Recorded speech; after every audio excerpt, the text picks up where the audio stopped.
Bismillahirrahmanirrahim. Assalamualaikum warahmatullahi wabarakatuh. Alhamdulillah, salatu wassalamu ala rasulillah wa ala alihi wa sahbihi wa man wala wa ba'du. Waqala al-musannif rahimahullahu ta'ala wa nafa'ana Allahu bihi wa bi'ulumihi fid darini amin. Telah berkata Imamul Allamah Syekh Abdul Qadir Al-Jilani, semoga Allah Ta'ala merahmatinya dan kita mendapat manfaat serta barakah ilmunya. Wahai orang-orang yang menggantungkan harapannya kepada sebab musabab, dengarlah bahawa yang memberi manfaat kepada kamu itu ialah satu, dan yang memberi mudarat pun satu.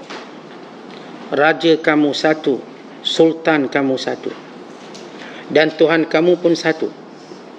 Tidakkah kamu pernah mendengar firman Allah Ta'ala, فَمَنْ كَانَ يَرْجُو لِقَاءَ رَبِّهِ فَلْيَعْمَلْ عَمَلًا صَالِحًا وَلَا يُشْرِكْ بِعِبَادَةِ رَبِّهِ أَحَدًا. Barang siapa yang mengharapkan pertemuan dengan Tuhannya, hendaklah dia beramal dengan amalan yang soleh dan tidak mensyirikkan sesiapa pun dalam beribadat kepada Tuhannya. Tegasnya, di antaramu dengan Tuhanmu hanya dirimu sahaja.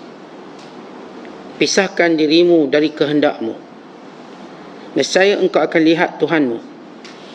Dia bertanya pula, bagaimana caranya? Aku jawab, pisahkan dirimu dengan menentang dan bertahan serta memekakkan telinga dari mengikutkan kehendaknya. Jangan pedulikan syahwatnya, yakni syahwat dirimu, kelazatannya dan tuntutannya. Kelak dia akan merasa terhina. Lalu dia akan terpadam dari wajah hatimu, umpama seketul daging yang terlontar ke atas tanah. Mana boleh dia bergerak dan bernyawa lagi. Kelak roh ketenangannya akan kembali kepadamu. Sebab bila roh kewujudannya telah keluar, kelak dia akan terganti dengan roh ketenangannya. Maka ketika itu engkau dan hatimu akan melihat Tuhannya Azza wa Jalla. Jika jiwa itu sudah menjadi tenang dan mahu menunduk, maka ditiupkan padanya ruh baru yang lain dari ruh pertama dahulu. Itu ruh yang mengenal Tuhan, ruh yang dapat berfikir, yang suka berzuhud dari memandang manusia, yang kewujudannya tetap dengan Allah Ta'ala serta bertenang kepadanya, dan yang mengelakkan diri kepada selain dia. Muslimin dan muslimat sedang penonton yang dirahmati Allah sekalian, kalau sebelum ini kita membicarakan tentang takut dan rindu, dua sifat yang perlu ada kepada orang yang beriman, yang akan menjadikan dia lebih dekat dengan Allah dan menjadikan dia akan melihat sesuatu dengan hakikat. Dengan rasa takut kepada Allah dengan ketakutan yang sebenar, dan kerinduan pada Allah dengan kerinduan sebenar, maka inilah penawar kepada segala penyakitnya, dan inilah kekuatan pada segala kelemahannya, dan inilah dia ilmu pada segala kejahilannya, dan inilah cahaya pada segala kegelapannya. Kerana itu orang beriman wajib menanamkan, menyuburkan rasa takut pada Allah. Kerana dalam ayat-ayat yang banyak Allah Ta'ala menyatakan fa'iyaya fattaqun, maka hendaklah hanya kepadaku engkau takut. Fa'iyaya farhabun, hanyalah kepadaku engkau mesti gerung dan gentar. Wa khafuni in kuntum mu'minin, takutkan aku dengan sebenar kalau benar kamu orang yang beriman. Maka orang beriman sentiasa mesti dan wajib untuk menajamkan rasa takutnya, sebagaimana wajib untuk menajamkan rasa rindunya kepada Allah. Kerana semakin rindunya kepada Allah, maka semakin banyak rahmat Allah, pertolongan dan juga segala kemuliaan. Makin dia jauh daripada kerinduan Allah, dia sedang diazab oleh Allah Ta'ala secara perlahan, sehingga terus dia jauh daripada Allah. Maka sifat ini perlu dibentuk. Pernah satu ketika dalam membicarakan persoalan rindu, bila seorang ibu tua bila anak-anaknya pulang ke kampung, datang dengan keluarga masing-masing, dengan anak-anak atau dengan nisbah cucu bagi wanita ini, Maka tiba-tiba perempuan ini menangis. Seorang perempuan yang solehah. Maka anak-anak bertanya, wahai ibu, kenapa menangis? Dia kata, aku tak dapat bayangkan kalau kerinduanku kepada kamu seperti ini, bagaimana kerinduanku kepada Allah. Kalau aku cukup gembira kerana kamu datang kepada aku, bagaimana pada hari aku datang menemui Allah, yang aku sudah merinduinya, kegembiraan. Maka begitu sifat orang beriman. Datang rasa rindu untuk bertemu dengan Allah, datang rasa rindu untuk senantiasa mendekati Allah SWT. Kerana itu, kita dah sebut jalan-jalannya yang telah dilalui oleh semua orang-orang soleh.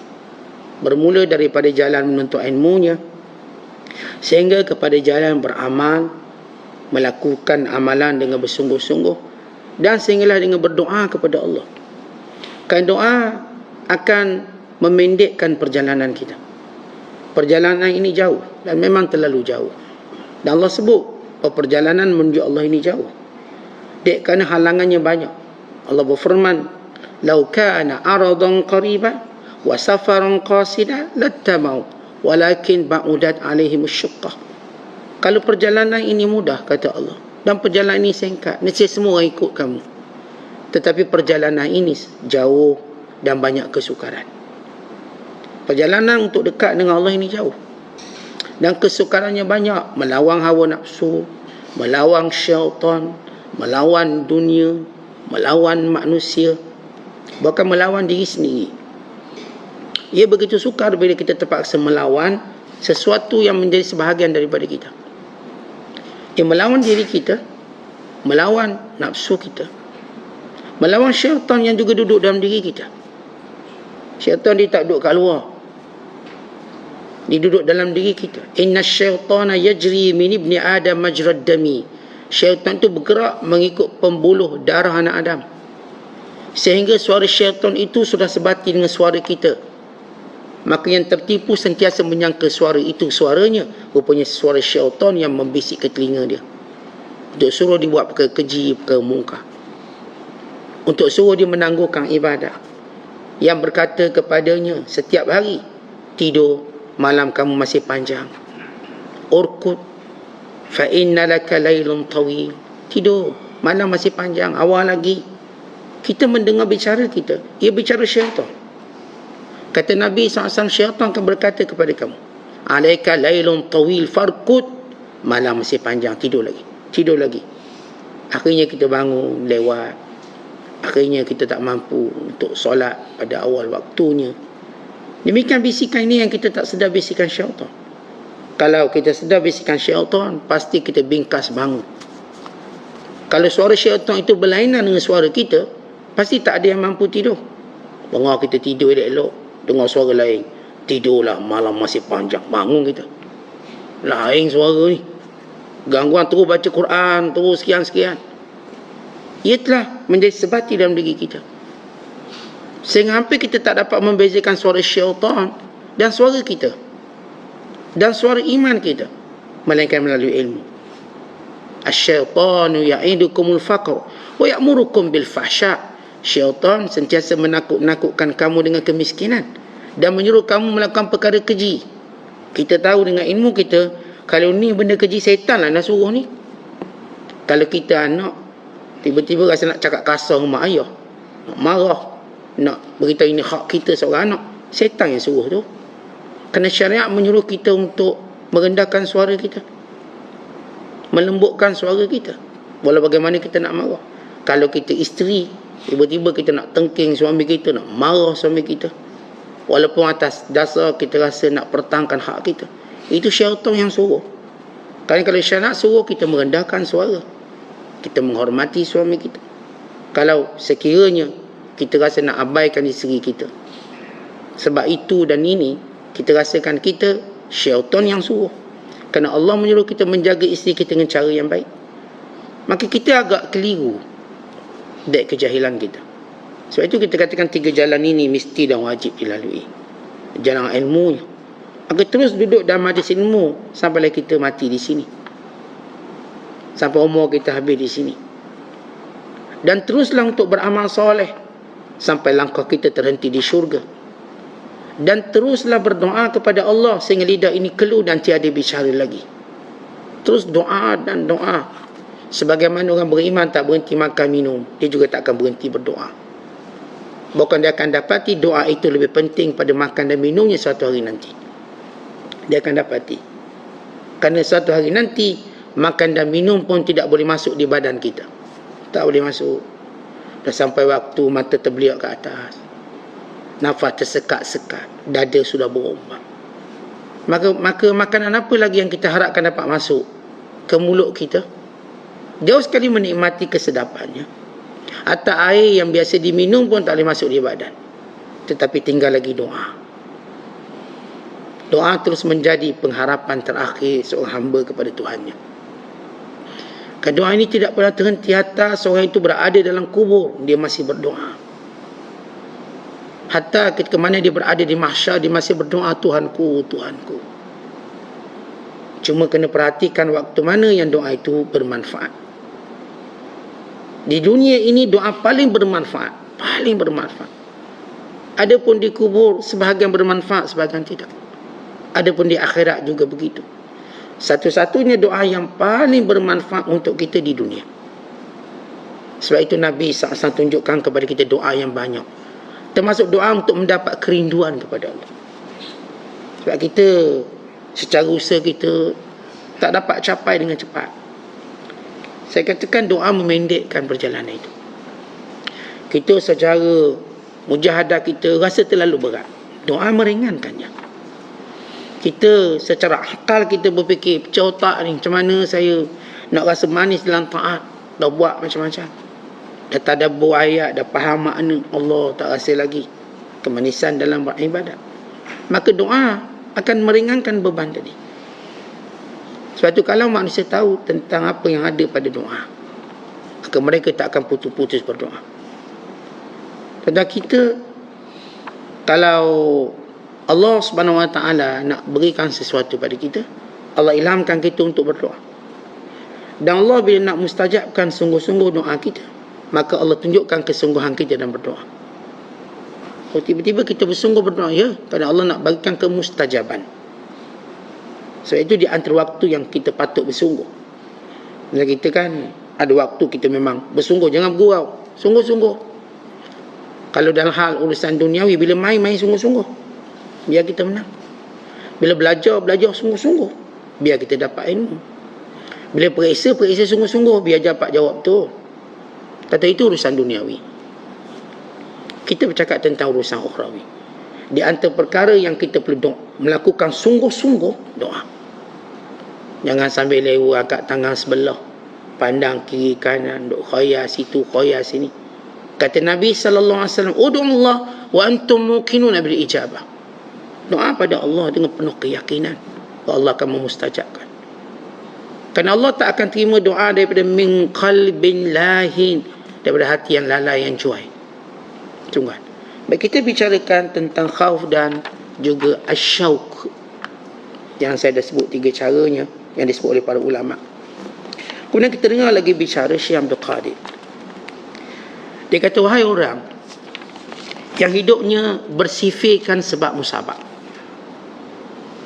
meletakkan pergantungan pada sebab, sehingga baginya dia tak akan dapat sesuatu tanpa sebab. Katakan kepadanya, yang menciptakan sebab itu Allah. Dan Allah Ta'ala boleh menjadikan sesuatu itu punya 100 sebab. Kita ni otak yang dangkal, melihat setiap perkara itu macam 1-2 sebab je.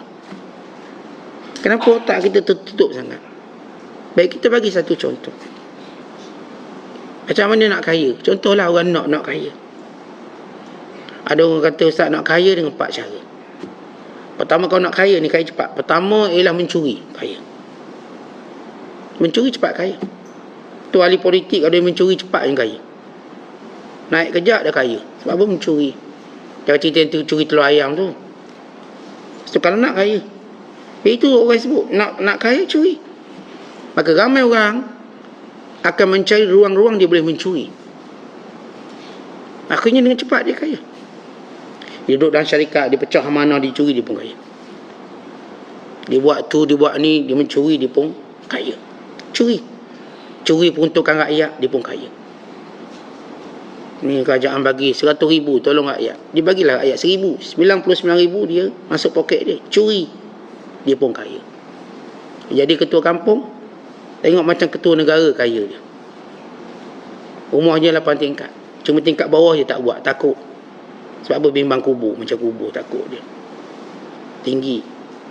Yang kedua, nak kaya macam mana? Nak kaya, maka kata mereka nak kaya, cara yang kedua ialah dengan cara, kita katakan, dengan cara bekerja keras sungguh-sungguh. Kerja keras, kamu boleh kaya. Sebab semua orang kerja keras. Kan itu dia nampak sebabnya. Pergi coaching untuk ajar cara kerja keras. Tanya orang tu, kerja. Tanya orang kaya, macam mana orang nak kaya? Kerja keras. Work hard, kata mereka. Al-jiddu fil amal, bersungguh dalam bekerja, kata orang Arab. Dia semua orang kata kalau bersungguh kerja kaya, maka mereka pun kerja siang malam pagi petang kerja. Aneh kesungguhan mereka tadi telah mengabaikan agamanya. Yang ketiga, nak kaya macam mana? Waris harta pusaka. Pastikan ayah kita kaya supaya kita kaya nanti, sebab kita akan waris harta pusaka. Ramai mana orang jadi bilioner sebab waris harta pusaka. Ayah dia kaya. Tu kalau ayah dia kaya lah, maka dia pun kaya mengejut. Sebab harta pusaka tak kena income tax. Maksudnya, kalau seorang tu waris harta daripada bapak dia 100 juta, dia tak kena income tax. Dia kecualikan. Sebab itu harta pusaka. And then dia jadi harta dia, baru start cukai. Maka dia mirah, inherit. Yang keempat, nak kaya, kahwin dengan perempuan kaya atau lelaki kaya, maka kaya. Akhirnya ramai perempuan jadi gold digger, cari lelaki kaya untuk dia jadi kaya cepat. Maka dengan cepat dia pun boleh mewah, boleh shopping sekian. Sebab apa? Dia ada lelaki kaya. Yang ni pula ada perempuan kaya, maka mereka pun kaya. Dan ini 4 mereka tunjuk, 4 sebab. Kita katakan sebut sebab yang kelima, dia dah tak mampu sebut. Kenapa? Kan dia beriman pada sebab. Maka kita katakan kepadanya sebagaimana Maryam berkata kepada Nabi Allah Zakaria, yarzuqu man yasha'u bighairi hisab. Dan Allah yang akan mengayakan, memberi rezeki tanpa sebarang perhitungan manusia. Ketika Zakaria AS menghampiri tempat Maryam beribadat, untuk dia melihat keperluan Maryam, maka wajada indaha rizqa, dia dapati ada buah-buahan di luar musim yang tidak ada di sini. Lalu kata Zakaria, anna laki hadha? Maryam, daripada mana kamu dapat? Sebab Zakaria juga melihat sebab orang hantar, itu sebab. Dan ini pula bukan musimnya, dan buah ni pula ranum, masak. Anna laki hadha? Seketika Nabi Allah Zakaria jadi blur melihat sebab, kerana dia melihat Maryam bukan Nabi. Kalau dia Nabi, maka dia akan nampak yang lain. Lalu Maryam menjawab sesuatu yang membuka suatu ilmu pada Nabi Allah Zakaria, kesedaran. Kata Maryam, qalat huwa min indillah yarzuqu man yasha bighairi hisab. Ini rezeki dari Allah, dan Allah bagi rezeki pada siapa yang dikehendaki tanpa hisab. Dan seorang boleh kaya dengan pelbagai cara. Bukan 4, bukan 5, bukan 6, bukan beratus cara Allah nak bagi. Supaya kita tahu dalam hidup ini kita tak diikat dengan sebab. Kita duk fikir keluarga kita bagus-bagus, nanti susah keluarga lah tolong. Itu sebab yang kita fikir. Akhirnya bila susah satu keluarga pun tak nak tolong, ni keluarga lain yang tolong. Kita duk fikir nanti kita tua, kalau kita tak ada anak, siapa nak tolong kita, nak jaga kita? Siapa agak-agak nak tolak kita, nak iring kita ke bilik air atau sebagainya. Akhirnya kita mula takut, anak tak ada. Akhirnya Allah hantar orang lain yang tak pernah terfikir itu sebabnya. Bila datang jiran sebelah kata, biar saya lah tolong, dia uruskannya. Dan ini realiti hidup. Ketika manusia buntu dengan sebab, maka Allah menghadirkan 100 sebab yang lain. Kerana Allah yang mencipta sebab. Summa atba'a sababa. Kemudian kami mudahkan sebabnya. Waktu Allah Ta'ala cerita bagaimana Allah Ta'ala jadikan perjalanan Dzulqarnain itu mudah. Dzulqarnain seorang lelaki soleh. Sebahagian mengatakan ia Nabi. Jumhur ulama kata dia lelaki soleh. Yas'alunaka an Dzulqarnain. Qul sa'atlu alaikum minhu dzikra. Inna makkanna lahu fil ardh wa atainahu min kulli syai'in sababa. Mereka bertanya padamu wahai Muhammad tentang Dzulqarnain. Aku akan ceritakan tentangnya dengan sedikit pengkisahannya. Kami telah tetapkan dia di muka bumi dengan berkuasa. Dengan kami mudahkan segala sebab. Datang satu kaum bercakap bahasa yang tidak difahami di hadapan Dzulqarnain untuk cerita kepadanya tentang Ya'juj Ma'juj. Allah merakamkan cerita itu. Kata-kata mereka kepada Dzulqarnain, inna Ya'juj wa Ma'juj mufsiduna fil ardh fahal naj'alu laka kharja ala an taj'ala bainana wa bainahum sadda. Wahai Dzulqarnain, ada dua puak Ya'juj Ma'juj, dia suka buat kerosakan. Dia akan datang pada petang harinya merosakkan semua kebun dan tanaman kami. Dia vandalism yang luar biasa. Datang untuk hancurkan.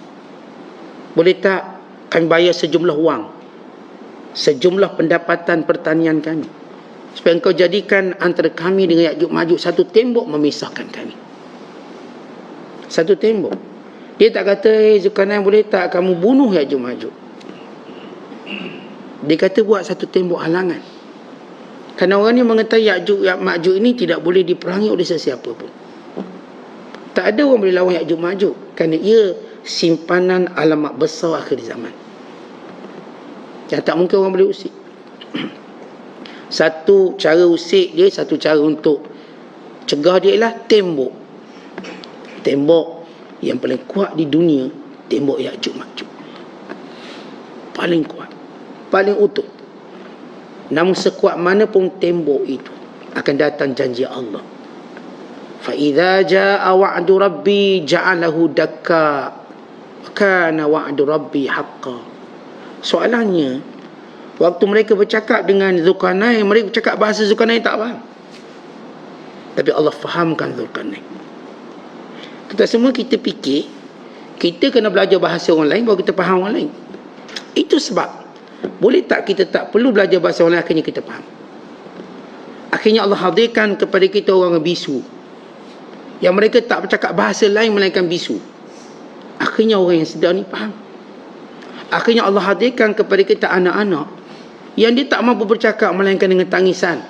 Akhirnya Allah jadikan mak ayah dia faham. Siapa besar anak ni? Tuan-tuan faham ke anak-anak tu cakap apa masa kecil? Daripada mula dia lahir nak weh nangis.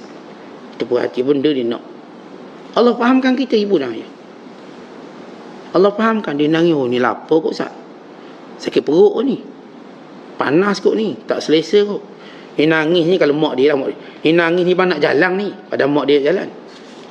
Saya rasa nak jalan nak dia boring duduk rumah.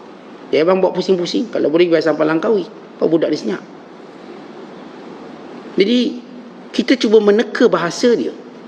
Allah ilhamkan kita. Akhirnya alhamdulillah anak ini membesar. Yang boleh bercakap hari ini, yang dahulu cuma boleh menangis, tak boleh cakap. Macam mana kita, tuan-tuan Allah jadikan mak ayah kita boleh jaga kita sampai besar ni, dalam keadaan dia tak faham bahasa kita. Yang kita cuma mampu buat nangis. Apa boleh buat? Dia Allah jadikan sebab lain untuk dia faham. Hatta manusia bila lihat keperluan binatang, mereka difahamkan oleh Allah. Oh, binatang ni nak ni. Tuan-tuan ada kucing, bela kucing. Akhirnya macam faham kucing ni macam nak makan benda lain, ni tak nak makan ni. Akhirnya nak makan burger pula ni. Kita pun beri burger. Kucing ni barangkali dia ni tengah tension kot ni. Tengok kucing betina slow, barangkali rahim jatuh ni, pergi beruruk ni. Rahim slow lepas beranak, kali rahim kucing ni jatuh. Hantar untuk bidang, beki sikit rahim. Dan kita diajar faham bahasa. Walau kita tak belajar pun bahasa kucing. Semua ini supaya kita tahu bahawa yang mencipta sebab tu Allah. Sebab dia kata Syekh Abdul Qadir, hei orang yang beriman pada sebab. Sehingga kamu lupa bahawa yang mencipta sebab itu Allah. Kita duk ingat, kita duk ngampu dia lebih-lebih, dia pun sayang kita. Ustaz, kalau saya tegur dia, Ustaz, nanti kecil hati. Kalau saya nasihat dia, nanti dia menjauh diri. Kalau saya engkar perbuatannya, nanti dia benci. Tetapi ini perintah Allah. Maka jangan berfikir satu sebab yang songsang dan sebab yang mengikut hawa nafsu. Akhirnya kita dapati ramai mana orang atas nama sahabat yang baik tak berani tegur kejahatan kawan dia. Kenapa? Takut kecil hati, takut jauh diri, takut tak bertegur siapa. Last kali sama juga gaduh. Allah kata dalam hadis Nabi SAW, siapa yang mencari keredaan manusia dengan kemarahanku, aku akan jadikan semua manusia marah padanya. Siapa yang mencari redaku dengan kemarahan manusia, aku jadikan manusia sayang padanya. Tentang kita hidup berprinsip dan prinsip kita agama. Memanglah kita ambil kira kecil hati, tapi kecil hati, jaga hati, takut mengajuk, takut menjauh, tidak menghalang kita untuk mengucapkan yang baik-baik dan menegur yang baik-baik. Tegurlah. Sahabat kita tak baik, tegur. Memang Ustaz tak berkawan kita nanti. Apakah nilai kawan lebih tinggi daripada nilai agama yang Allah berikan pada kamu? Dia mungkinlah marah sekejap, nanti dia okey balik. Ramai orang cuba mengampu orang dia sayang, akhirnya bertukar jadi benci. Ramai orang cuba dengan mengabaikan perintah Allah, dengan tidak peduli perintah Allah. Sebab dia melihat sebab. Kalau saya buat macam ni, nanti dia benci. Tak, Allah mencipta sebab. Ramai mana orang yang saya katakan cuba mencari cinta manusia, akhirnya dia gagal dan kecewa. Dia dikecewakan, dia dikhianati. Tapi yang mencari redha Allah, kecintaannya, maka dia dapati bagaimana manusia mendatanginya. Kata Abu Yazid Bistami, aku dahulu cuba bersungguh-sungguh mengajak manusia kepada Allah, sungguh, sehingga aku lupa untuk mengajak diriku pada Allah. Kadang-kadang tuan-tuan kita duduk sibuk nasihat orang, kita lupa untuk nasihat diri kita. Kadang-kadang kita cuba baiki orang, kita lupa baiki diri kita. Tiap malam kita duduk bebe bini kita, awak ni jadilah baik, solehah macam Khadijah, macam bla bla bla bla bla. Tak baik-baik bini kita. Habis satu kitab dah kotak. Tak baik. Bini kita pun sama nasihat, abang jadilah macam Rasulullah, baik, penyayang, itu, ini. Tengoklah Rasulullah sekian-sekian. 2 kitab kita kotak. Laki macam tu, perangai irah-irah bulahak sikit, jahat sikit. Buih Ustaz, tegur anak kita pula jadi sekian. Ajak orang pada kebaikan tapi gagal. Kenapa? Kerana kita lupa ajak diri kita pada Allah. Kita tak ajak diri kita. Lalu kata Abu Yazid Bistami, aku mula menyadarinya, maka aku mengajak diriku pada Allah. Aku sibukkan diriku dengan Allah, maka aku dapati manusia yang aku seru itu datang beramai-ramai kepadaku. Tuan-tuan kita ada satu benda yang baik, nak baiki orang. Sebab tu kita suka nasihat. Tapi perkara yang paling kita cuai ialah baiki diri kita. Cuai. Kita duk sibuk selak kain orang. Kita lupa untuk melihat keaiban kain kita sendiri. Baik suami isteri, baik anak beranak, baik adik beradik, kita bukan fokuskan orang tertentu, kita fokuskan diri kita. Masing-masing rasa bila menjadi hero bila boleh buka aib orang. Itu video-video yang aibkan orang cepat kita viral. Suka. Itu benda-benda aib sebab cepat kita komen. Dan kita pegang satu prinsip, walau orang yang kita benci, mana-mana yang mengaibkan, kita tak akan viral. Kita tak akan menambahkan keaiban. Kita ada prinsip agama. Benci macam mana pun orang tu. Tak semua tu kita nak. Terutama bila benda tadi mungkin melibatkan fitnah. Kena hati-hati memfitnah orang yang kita benci. Kerana manusia, pada orang yang dibenci, maka lebih cepat dia memfitnahnya tanpa disedar. Kerana kebencian yang banyak besaran dalam hati. Perkara paling takut bila mana kita mula benci seseorang, maka fitnah itu lebih kita percaya dekat. Percaya. Kita pun viral. Tak saya saja kita duk tanggung dosa. Akhirat kelak muflis. Baik, kembali pada apa yang disebut oleh Abu Yazid Bistami. Kita kadang-kadang lupa mengajak diri kita pada Allah. Kalau kita ajak diri kita pada Allah, maka sekeliling kita akan datang kepada kita macam kita kehendaki. Si isteri cuba baiki untuk jadi isteri soleh, maka dia akan dapati suaminya paling soleh. Si suami cuba baiki dia menjadi suami yang soleh, tiba-tiba dia akan mendapati isterinya soleh. Si anak cuba baiki dirinya menjadi anak-anak yang patuh, yang tak, tiba-tiba dia melihat ayahnya sebaik-baik ayah. Si ayah cubalah untuk melaksanakan perintah Allah sungguh-sungguh, mencintai Allah, takut Allah, tiba-tiba dia dapati anaknya taat. Dan ini persoalan kita dengan Allah SWT. Itu di antara perkara yang merosakkannya. Macam kita sebut tadi, kita duk panggil orang, kita lupa panggil diri sendiri. Kita duk sedarkan orang, kita lupa sedarkan diri sendiri. Kita duk cerita aib orang, kita lupa ceritakan aib kita sendiri. Maka perkara ini perlu kita sedar lebih awal tentang hal ini. Maka kembali apa disebut oleh Syekh Abdul Qadir, Tuhan satu, Raja pun satu, semua satu. Yang datangkan mudarat datang daripada yang satu, yang datang manfaat datang daripada yang satu, yakni Allah. Semua benda datang daripada Allah. Kullum min indillah, katakan semua ni dari Allah, semua. Apa pun berlaku atas dunia ini, tuan-tuan sekalian, dari Allah. Sebab sebagai satu proses pembelajaran, supaya kita dapat kiaskan ni kepada yang ni. Oh, buat macam ni jadi macam ni. Lalu kita kiaskannya untuk memudahkan urusan perjalanan hidup. Tetapi ia bukan segala-galanya.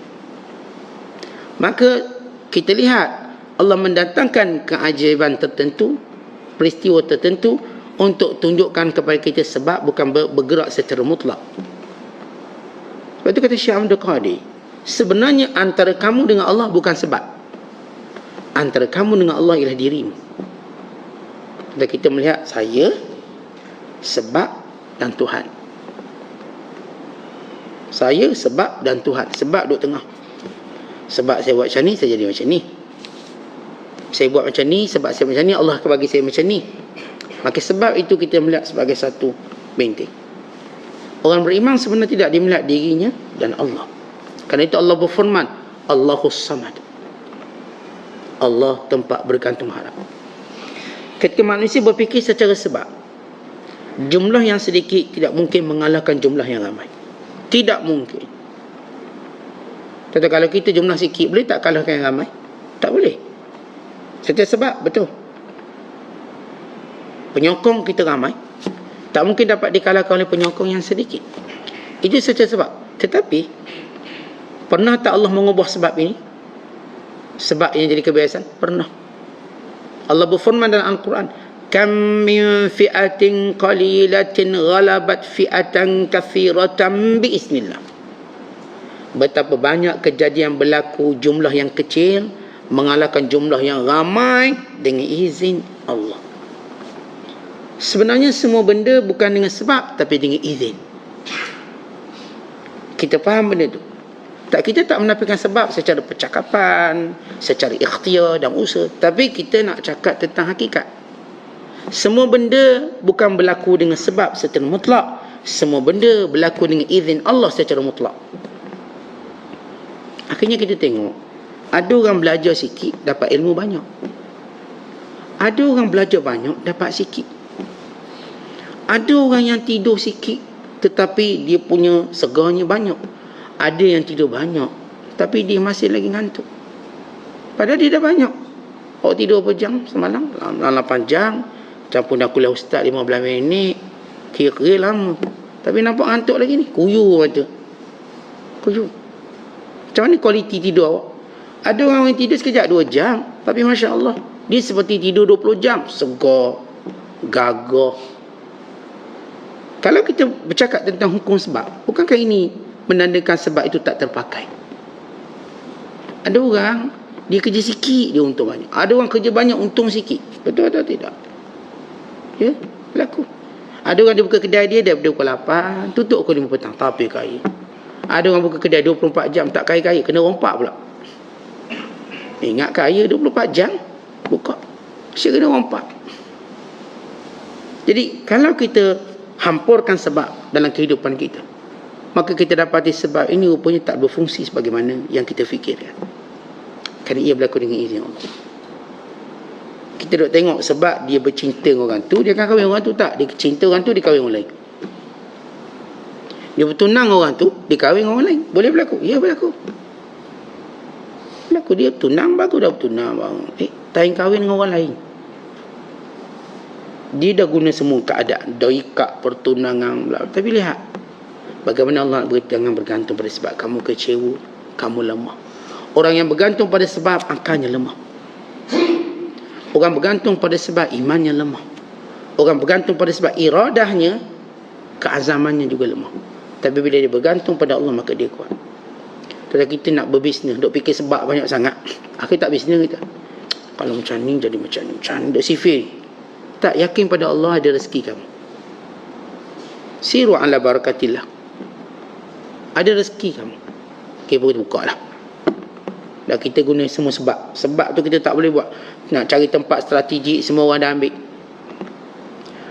Nak cari yang sewa murah, semua tak ada.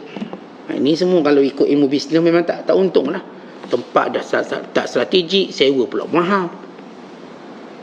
Lepas kita fikir pula kita pula. Banyaklah benda-benda. Tak boleh niaga, kata kita. Kita pun malas. Lihat, iradah kita lemah. Tapi kalau kita fikirkan bahawa rezeki yang bagi tu Allah. Akhir tempat kita memang tak strategik langsung. Lihat Allah datangkan rezeki.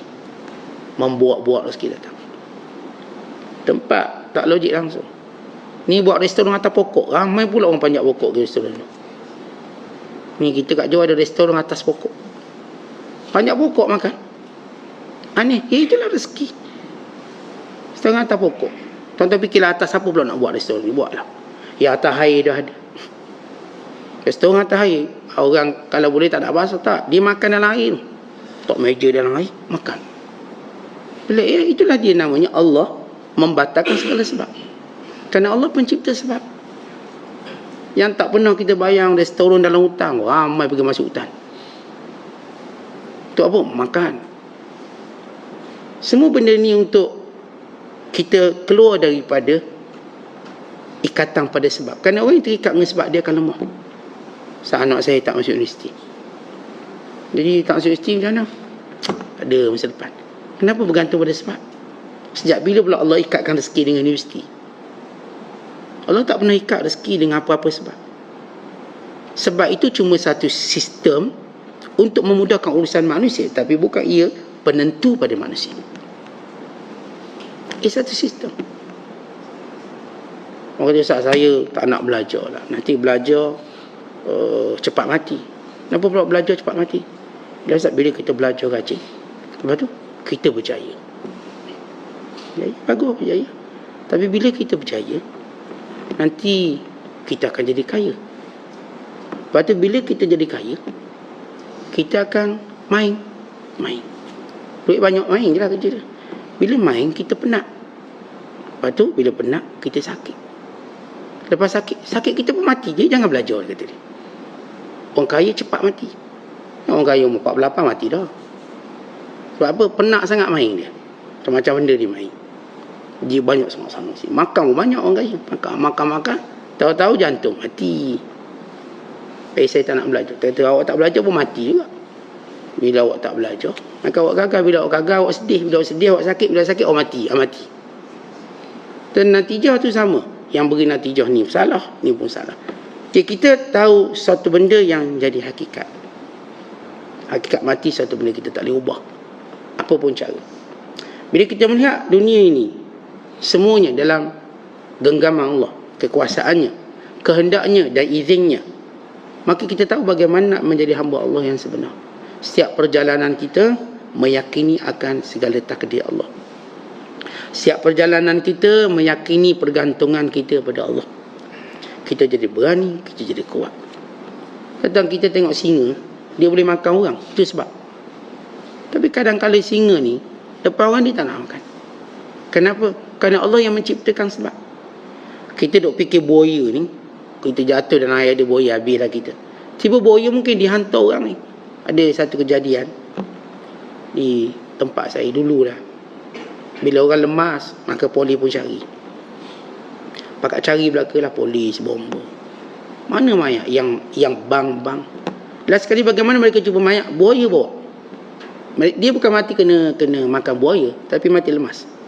Buaya hantar mayat dia tak tepi dan tinggal. Aneh. Buaya jadi van jenazah, bawa orang hantar. Tapi itulah dia apa yang Allah kehendaki. Allah bila tunjukkan segala keanehan ini, bukan untuk kita viral dan bicara, tapi untuk menjadikan sesuatu sebab keyakinan dalam hati kita. Allah mencipta sebab. Allah mencipta. Kita duk harap orang ni, orang tu. Tak, Allah datangkan orang lain. Ada orang harap penyokong dia sokong dia. Rupanya penyokong dia macam bab kata pepatah, sokong bawa rebah. Penyokong dia tak sokong dia, akhirnya musuh dia sokong dia. Kan terbalik nama dia. Itulah dia Allah yang mencipta sebab. Sebab itu jangan beriman pada sebab, jangan bergantung pada sebab, tapi lihatlah pada Allah yang mencipta sebab. Kerana orang yang faham benda ni lah orang yang dapat bertemu dengan Allah dengan sebenar. Kerana pergantungan pada sebab boleh menyebabkan syirik pada Allah. Habis tak, jangan ikhtiar lah. Saya katakan bukan persoalan jangan ikhtiar, jangan keimanan pada sebab.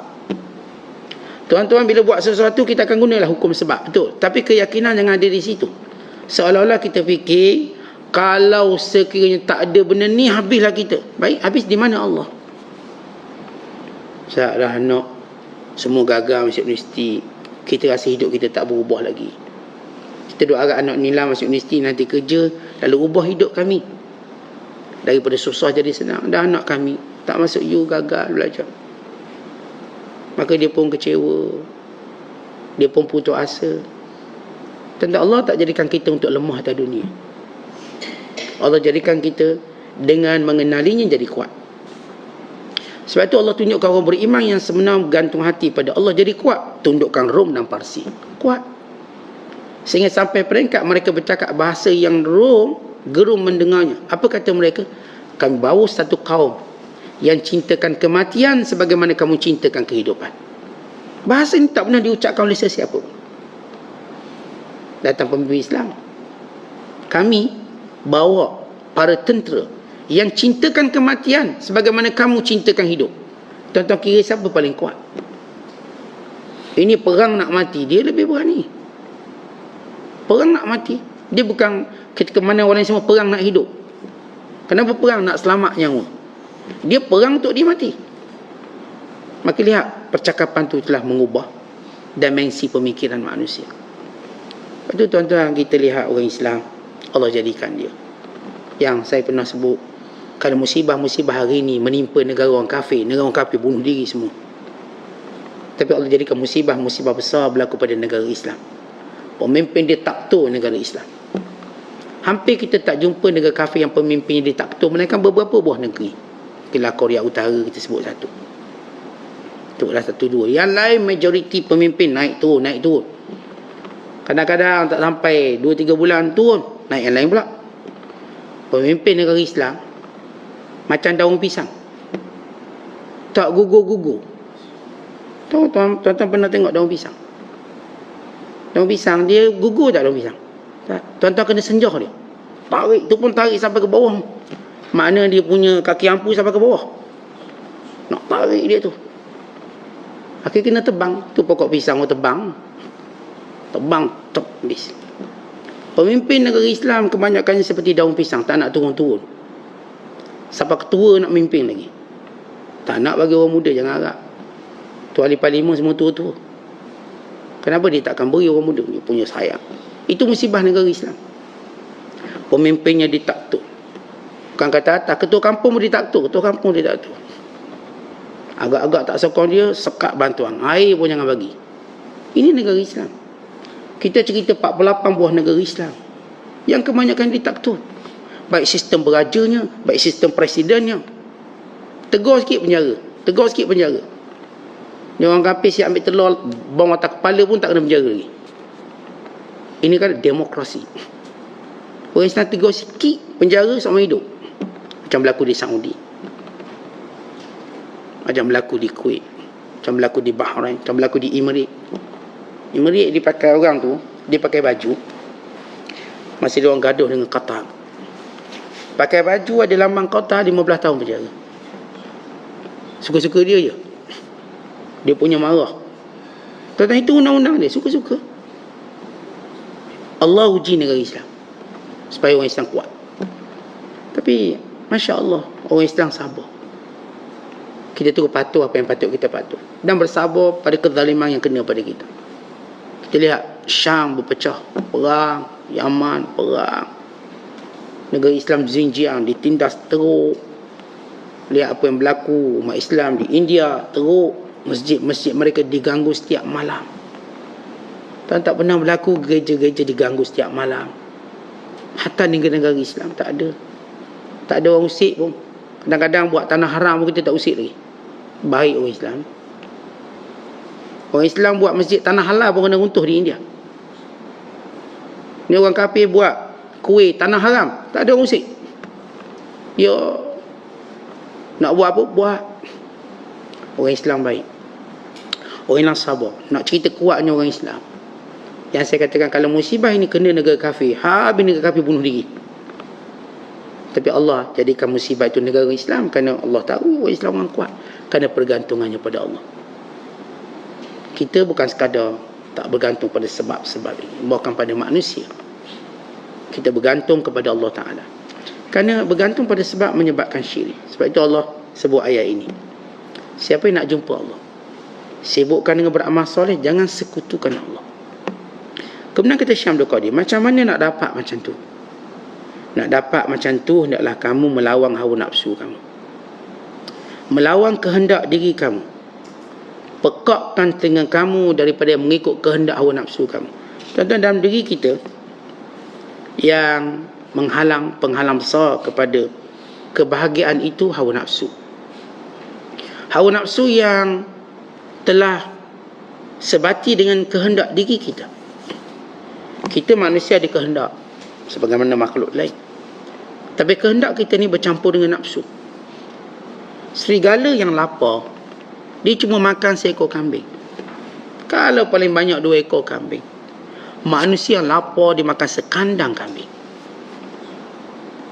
Tuan-tuan, kalau serigala yang dahaga, dia cuma meminum dengan 10 jilatan air. Manusia yang dahaga berkontena dia ambil, pun tak nak bagi orang. Setiap kali kita tengok binatang, nafsu dia terhad. Binatang dia ada kehendak diri dia sendiri. Binatang dia nak rumah, tak nak rumah, dia pun buat sarang. Pasal mana tuan-tuan tengok sarang burung kecil? Burung lah kecil. Manusia kecil je orangnya, 4 tingkat sarang orang. Ada orang tak ada orang, dia boleh hantu ngejing dia. Burung ni, singa, sebesar-besar singa, rumah dia lebih kurang je, duduk 2 pokok, tu je rumah. Ada singa buat 4 tingkat rumah dia, 5 tingkat. Singa ada kehendak, tapi dia tak punya nafsu. Kita kehendak bercampur dengan nafsu. Akhir kita seorang, rumah 8 tingkat. Nak 7 tingkat rumah. Pernah naik sekali-sekali. Kenapa buat besar macam ni rumah? Anak tak ada, apa tak ada. Saya suka rumah besar. Kita ni. Jadi oleh kerana manusia ni, dia ada kehendak dirinya. Dan kehendak dirinya dia balut kemas dengan hawa nafsu. Akhirnya semua benda kita nak tu bersifat banyak. Semua banyak. Saya kata binatang-binatang, sifat dia nak sesuatu hanya keperluan diri, lepas tu dia stop. Dia kenyang, dia tak nak lagi. Kita kenyang, simpan pula dalam peti untuk 2 tahun. Ni hak ni makan, ni hak simpang ni sah. Oh gitu, ya. Ni simpang kenapa? Untuk esok. Ni kau jenis beli nasi minyak siragan, dia beli untuk seminggu makan. Nyok haji beli seminggu tak makan, esok makan lagi, lusa makan lagi. Manusia. Dosa tak dosa, kita sebut kita manusia. Termasuk saya lah. Termasuk tuan-tuan. Nak tak kita fikir bila makan, nak bungkus ni sedap. Buku 2 tak nak peti, seminggu lupa makan. Sebab apa?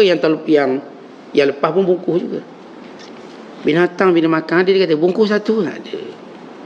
Dia makan situ lagi, habis. Cukup keperluan dia, tak nak lah dia. Buaya, dia makan 1 binatang untuk 40 hari. Lepas tu tak nak. Makan sikit, dia letak dalam lubuk, nanti makan sikit-sikit. 40 hari dia keluar balik. Kita keluar 4 kali sehari keluar je makan. Teruk pada buaya. Kenapa? Kehendak kita bercampur nafsu. Sebab itu kalau kita mentaatinya, kita akan berpenyakit. Kalau kita mengikutinya, kita akan tertekan. Kita akan sekian. Dalam Al-Quran, Allah ajar kita bagaimana untuk melawan hawa nafsu. Dan hawa nafsu macam mana? Semua benda yang bercanggah dengan perintah Allah, maka ia hawa nafsu. Semua benda yang kita jahil tentang hukumnya, lalu kita melakukannya, maka itu hawa nafsu. Ada dua kategori hawa nafsu. Yang pertama, semua benda yang melanggar perintah Allah, itu hawa nafsu. Macam mana comel pun, ia hawa nafsu. Allah larang, ia larang, maka jangan. Yang kedua, semua benda yang kita tak tahu tentang itu, lalu kita melakukannya dalam keadaan jahil, maka itu hawa nafsu. Kerana setiap benda bila kita buat sesuatu, pertama, biar kita ada ilmu tentang hal itu, maka buat. Ilmu kena ada. Kerana ilmu menolak hawa nafsu ke tepi. Yang kedua, biar kita tahu ada perintah dan larangan. Oh, ni tak boleh, Allah larang. Walaupun secara ilmu kita ni bagus. Riba macam bagus cara ilmu kita. Beri pinjam 100, dia bayar 200. Kan bagus. Tak adalah ustaz dipinjam bayar banyak tu je. Dia pinjam saya RM100, dibayar saya 100, tapi lepas 4 bulan kan rugi saya macam tu. Boleh tak saya nak kenakan dia, kalau pinjam saya 100, bayar 130? Ilmu kita kata untung kita bagi pinjam macam ni. Syarak kata haram. Haram, tak boleh. Walaupun kamu nampak untung. Yang ni kata saat judi ni kan macam bagus tak kita. Judi bukan kita bayar banyak, RM2 beli nombor, lepas tu menang RM200,000. Ilmu kita kata ni bagus ni. Syarak kata tak, haram. Judi haram. Apa pun cara kamu buat, ia haram. Walaupun kamu untung macam mana, ia haram. Kerana ada ramai yang rugi di sebalik kamu untung. Kaedah Islam, kita tidak boleh untung di sebalik kerugian ramai orang. Itulah dia konsep judi. Judi ni dia akan menguntungkan berapa kerak orang dan merugikan puluh ribu orang lain. Ambil jackpot ni beribu, ambil nombor, yang menang cuma seorang, yang lain semua kena tipu. Islam tak ajar macam ni. Maka kita nak macam mana nak mengetahui bahaya hawa nafsu. Yang saya sebut, pertama, merawat hawa nafsu harus dengan ilmu, mesti. Yang kedua, dengan syariat. Syariat. Contoh gini tuan-tuan, kita makan tu kehendak hawa nafsu. Tapi ilmu kita tahu dengan makan benda ni boleh beri mudarat pada kita. Kalau kita tak makan, ni basi, ini kalau makan sempuk, kita pun tak makan. Ilmu kita dan syarak kita juga mengatakan ini halal ataupun haram. Maka di situ fungsi dia. Dalam Al-Quran, Allah Ta'ala menyebut, فَخَلَفَ مِنْ بَعْدِهِمْ خَلْفٌ أَضَاعُوا الصَّلَاةَ وَاتَّبَعُوا الشَّهَوَاتِ فَسَوْفَ يَلْقَوْنَ غَيًّا إِلَّا مَنْ تَابَ وَآمَنَ وَعَمِلَ صَالِحًا فَأُولَئِكَ يَدْخُلُونَ الْجَنَّةَ وَلَا يُظْلَمُونَ شَيْئًا. Allah Ta'ala sebut dalam surah, dalam Al-Quran, bila Allah Ta'ala menyatakan, dan kemudian mereka meninggalkan satu generasi, yakni para Nabi alaihissalatu wassalam, dan golongan-golongan baik, meninggalkan satu generasi yang kemungkaran pertama mereka meninggalkan solat, kemudian mengikuti hawa nafsu, dan mereka akan dicampakkan dalam neraka kebinasaan. Melainkan orang yang beriman dan bertaubat dan melakukan amal soleh, mereka itu akan masuk syurga dan tidak dizalimi sedikit pun. Allah cerita bermula mengikut hawa nafsu dengan meninggalkan solat. Dan sekiranya kalau kita tengok anak-anak muda kita tak solat, kita tahu bagaimana hawa nafsu telah kuasai dia. Benteng utama hawa nafsu ialah solat. Seorang bila mana dia solat, maka dia telah punya satu benteng untuk menjaga hawa nafsu. Tetapi bila kita lihat generasi yang tak solat, tuan-tuan yang tengok konsert sekian-sekian, kita tanya, solat awak kat mana? Awak solat berapa kali sehari? Tengoklah di masjid yang kosong, tempat yang paling ngeri sekali atas dunia ni masjid, tak ada orang. Orang takut datang. Pada dalamnya ada ketenangan. Rumah hantu lagi ramai orang datang. Nama rumah hantu berbaris. Rumah Allah tak nak datang. Maknanya rumah Allah tu lebih seram pada rumah hantu, lebih menyeramkan. Dia takut masuk tu jadi baik. Masuk jadi hantu tak takut. Akhirnya buat perayaan hantu, Halloween. Setiap 31 Oktober semua pakat jadi hantu. Habis jadi hantu, pengantin hantu, mak hantu, ayah hantu, anak-anak hantu. Budaya ni mula meresap perlahan-lahan. Orang kita dah tak ada kerja buat ni. 31 Oktober kita pakat jadi hantu. Jadi hantu. Itulah kesan tak ke masjid, jadi hantu semua. Yang saya katakan rumah hantu lebih meriah pada rumah Allah. Kenapa? Syahwat. Rumah Allah ni tak payah bayar. Ada makan free. Makan free. Tapi kalau tukang masak tak ada, beli sendiri lah. Masuk rumah hantu kena bayar. Berapa bayar? RM10. Ada rumah hantu kena bayar RM100. Sebab apa? Hantu dia banyak sangat, RM100. Dia ada hantu terbang. Dia ada hantu macam-macam merangkak. Sukanya masuk rumah hantu seronok. Itu rasa macam husnul khatimah kalau mati tu. Masuk rumah hantu. Bawa belakang anak cucu nenek masuk rumah hantu. Tak nak bawa anak cucu datang masjid. Rumah hantu bagus. Kita pun tak tahu nak kawan hantu ke, kita nak kawan dengan orang soleh. Tapi itulah penyakit orang ikut syahwat. Yang Allah Ta'ala sebut, bermula tinggal solat, kemudian mengikut syahwat. Bila sudah ikut syahwat, fasawfa yalqawna ghayya, maka tunggulah hari kebinasaannya. Tunggulah hari kebinasaan. Illa man taba. Diceritakan bila di Saudi dia orang buat konsert. Dan dia buat ni perayaan hantu, Hollywood. Apa berlaku? Berlaku dia pakai taharush jinsi, gangguan wanita-wanita pergi tu semua kena gangguan seksual. Dia raba belakang, dia raba depan. Anak pergi sangat tempatnya tu, sehingga hilang maruah agama dia. Dia ni bersesak-sesak macam ni. Akhirnya berlaku benda-benda mengarut macam ni. Syahwat. Atau bagaimana orang ni nampak benda ni baik. Sebab itu tuan-tuan pentingnya politik Islam. Kalau yang merintah tu kepala Islam, maka dia akan jaga manusia semuanya. Tapi kalau kepala sekular liberal, itulah natijah kita dapat. Hiburan yang merosakkan dunia dan akhirat. Tidak dunia digembira, tidak akhirat digembira. Yang saya katakan bila buat ni habis. Wanita ni dirabuk, diaibkan.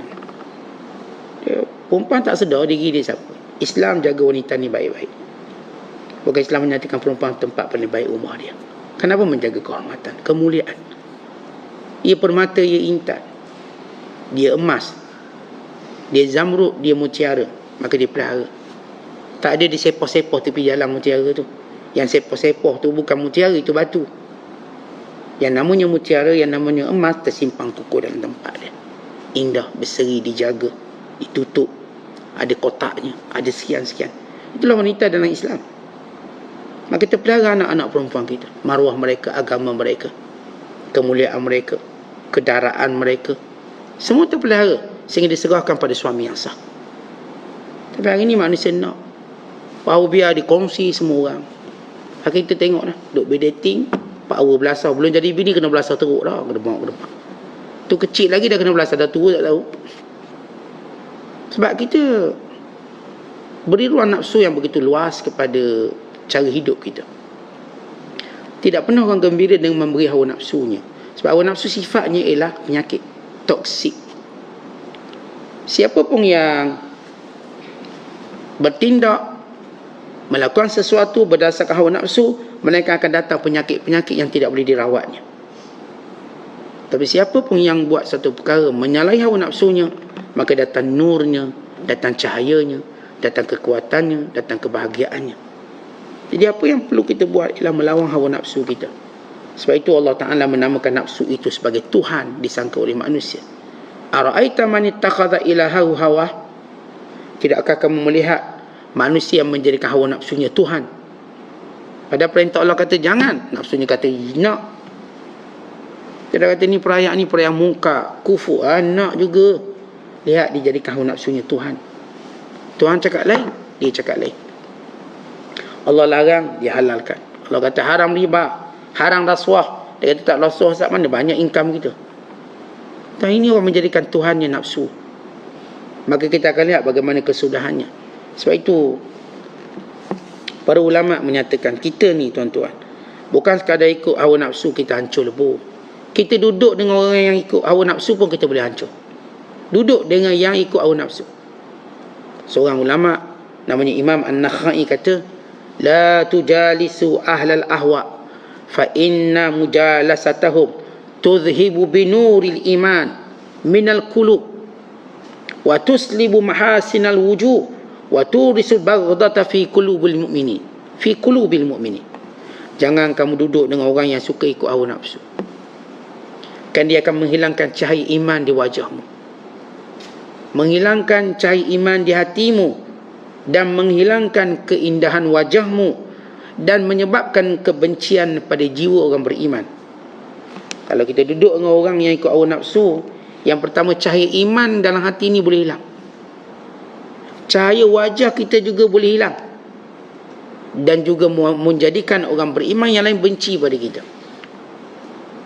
Ni duduk dengan orang yang ikut hawa nafsu. Jangan kata buat kita ikut hawa nafsu. Duduk dengan orang yang ikut hawa nafsu, yang kalau dia cari duit tak kira halal haram, semua masuk poket. Duduk dengan dia, kita pun tak selamat. Yang jenis kalau makan sombak belaka dalam mulut dia, halal atau haram, kita duduk dengan dia, kita juga tak selamat. Yang jenis kalau pilih hiburan, ambil semua hiburan, tak kira hiburan halal ke haram, kita pun duduk dengan dia, maka kita pun binasa. Kita binasa. Sebab tu kalau kita lihat bagaimana Nabi SAW mengingatkan kita tentang kelompok yang ikut hawa nafsu. Kata Rasulullah, inna mimma akhsha alaikum syahawatil al-ghayyi fi butunikum wa furujikum wa mudillatil hawa. Rawahu Ahmad. Sesungguhnya apa yang paling aku takut berlaku pada kamu, syahwat sesat, kehendak-kehendak sesat, syahwat yang sesat, yang kamu penuhi perut kamu dan yang kamu penuhi pada kemaluan kamu. Kata Nabi SAW, aku paling bimbang yang berlaku pada kamu, sibuk nak besarkan perut, tak kira halal haram. Tentang kita dulu, kalau sebut je kedai kafe sensitif, kita tak pergi. Sebut je kedai ni kedai pemiliknya bukan Islam. Hari ni kita tak sensitif kalau pemiliknya bukan Islam. Kita hanya dengar jauh-jauh orang kata halal, Ustaz, kita tu kita makan. Ya Allah, dia punya syahwat perut dia tu lain macam. Dan kita kan nak makan benda mudah, honor di Islam, insyaAllah. Tapi hari ni orang kita kata, kenapa orang makan kedai ni? Dia kan kedai orang kafir. Tak, dia tak campur babi. Lagi orang kata halal. Orang kata, siapa kata orang? Orang hok makan situ lah yang kata halal. Kita macam tak ada satu sikap was-was dengan orang kafir. Was-was tak ada. Tuan-tuan, orang kafir sentiasa was-was dengan orang Islam. Orang kafir, tuan-tuan, dia sentiasa was-was dengan orang Islam. Mana nak tolong-tolong orang Islam sebenarnya? Dia sentiasa was-was ni kalau orang Islam berkuasa habis kita. Kita pula tak was-was dengan orang kafir. Kita tak was-was. Dia siap makan apa, makanlah. Okey, Ustaz, sedap ni. Nasi ayam dia sedap. Ustaz ni, itik dia sedap. Tuan-tuan, asal haram je nampak sedap. Lihat syahwat perut kita tu. Asal haram je dia rasa sedap. Dia ingat halal tu tak sedap. Kata ini semua ikut hawa nafsu. Yang kata Rasul, antara benda yang aku takut, syahwat yang sesat yang kamu penuhi pada perut-perut kamu, yang ni makan minum. Lagi apa dia? Wa furujikum, dan juga kemaluan kamu. Syahwat sesat, duk tengok cerita tak elok, tengok pula berjemaah. Ini dalam filem peluk cium dah jadi kebiasaan. Itu syahwat sesat. Baca majalah pula, tengok dalam benda-benda YouTube sekian-sekian, semua benda yang merangsang syahwat. Kata saya, ni pada aku takut. Syahwat sesat yang kamu penuhi perut kamu dan kemaluan kamu. Dan yang ketiga kata Rasulullah, wa mudillatil hawa, dan semua benda yang menjadikan kehendak kamu tu sesat. Mudillat ni maksudnya, tuan-tuan, kita buat benda salah tapi cari alasan betul. Benda tu salah tapi cari alasan betul. Seolah-olah perbuatan jahat ini dihalalkan dengan alasan yang betul. Maka kita jumpa orang yang dia buat perkara tu, mungkar itu, ini, akhir dia beri satu alasan, kononnya tujuannya baik, niatnya ikhlas dan lain-lain, makinlah dia syahwat. Sebab itu kerja kita, mujahadah kita ialah melawan hawa nafsu kita. Tadi kita sebut jangan bergantung pada sebab. Kerana pergantungan pada sebab dia kerana kita membesarkan hawa nafsu. Sebab hawa nafsu kita akan terdorong kepada sebab. Tapi kita melihat kepada Allah, hukumnya perintah. Orang kata kalau ikut perintah Allah nanti bisnes pun tak maju, tak apa, kita bisnes, kita tengok maju tak maju. Kita yakin Allah akan berezeki yang lain daripada yang lain. Ketika mana orang bercakap tentang rezeki duit banyak, kita mendapat rezeki sifat keberkatan yang banyak. Anak bini kita sihat, kita bahagia. Walau sikit tapi diberkati, lebih baik daripada banyak yang melalaikan. Sikit tapi diberkati. Memanglah saya meniaga, saya tak rasuah, saya tak tu, dapatlah sikit. Tapi alhamdulillah Allah jadikan hidup saya bermakna. Allah jadikan masa saya banyak. Saya tak perlu hina diri saya pada sesiapa, melainkan tunduk sujud pada Allah. Dulu saya duk cari rezeki haram, saya kena sujud pada semua manusia, menghina diri pada semua manusia. Dia nak cari yang ni, sehingga saya tak tahu siapa saya ni, sehingga saya terpaksa menghina diri saya sedemikian rupa, hanya kerana nak dapat duit yang banyak yang haram. Islam ajar kita dapat sesuatu dengan jiwa yang mulia, bi'izzatin nufus. Jiwa kita mulia, kerana yang haram ini semua jadikan kita hina. Tentu kita tak akan sujud pada manusia untuk dapat rezeki, sujud kita pada Allah. Tentu kita tak akan merayu dan merintih pada manusia sehingga jatuh maruah kita. Kita merayu dan merintih pada Allah sehingga naik maruah kita. Maka Allah ajar kita sesuatu yang memuliakan kita, bukan sesuatu yang menghinakan kita. Kita tak tagih cinta manusia, kita tagih cinta Allah. Kita tak tagih kebaikan manusia, kita tagih kebaikan Allah. Kerana kebaikan Allah segala-galanya. Sebab itu jangan menghina diri dengan mengikut hawa nafsu. Kerana siapa pun ikut hawa nafsu, yang perkara pertama yang menjadi musibahnya ialah makin menipis iman dia. Yang kedua, makin hilang akalnya. Yang ketiga, makin lemah kehendak dan azamnya. Dan yang keempat, binasa. Dan hancur dan cepatlah binasanya. Hawa nafsu menjadikan kita bodoh. Siapa pun kalau kita tengok dan hidup, waktu kita ikut hawa nafsu, nampak bodohnya kita. Tapi ketika mana kita ikut syariat, nampak hebatnya kita. Kerana Allah muliakan kita dengan setiap hukum hakamnya. Wallahu bissawab. Assalamualaikum warahmatullahi wabarakatuh.